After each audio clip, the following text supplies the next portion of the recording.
Ok, če delimo iz prej, pa mogoče niti nisem hotela tega spet deliti v moji glavi, to zveni kot spet, ampak ja, verjetno so tukaj tudi ljudje, ki tega ne vejo. Kar je pri meni bila taka res največja sprememba, ko si ravno ta program omenjal. Moja starša sta se ločila, ko sem bila stara, če se zdaj prav spomnim, 8 let. To je bila taka res zelo grda ločitev, katere sem ful stvari dobesedno zbrisala iz spomina, pač niso več zame obstajale. In potem nisem imela z očem stika točno do tega programa, ki ga je Jernej omenil, katerega sem naredila 2 leti nazaj, en mesec več kot 2 leti nazaj. In takrat sem jaz po x letih, ne vem, po 15 letih prvič poklicala očija. In takrat sem jaz, pač res mi je, ne samo kamen od srca zletel, ampak res, ne vem, cela gora iz hrbta mi je dol padla.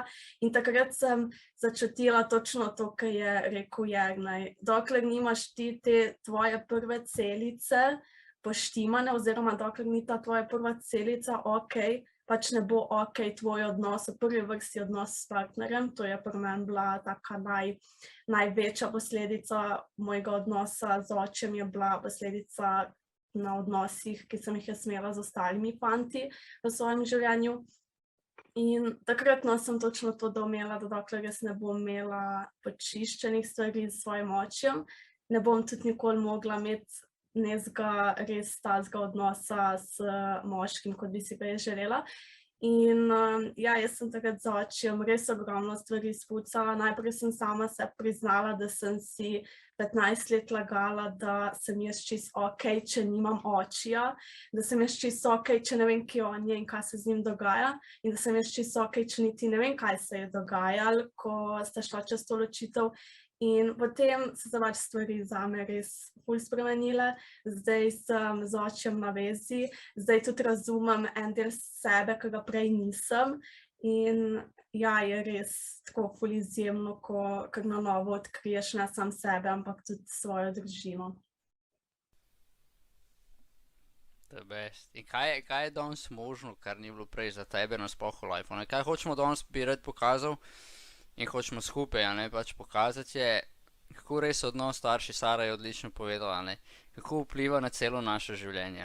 Je rekla, pač sem se pretvarjala, da ni ono drugo in pol pač odnos z moškim ni deloval.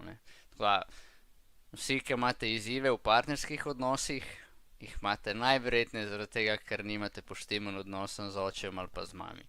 Glih danes je ena kolegica isto v eni skupini podelila, kako ji partnerski odnosi niso delovali, ker je videla, da dejansko tako jih operira kakor odnos z mami.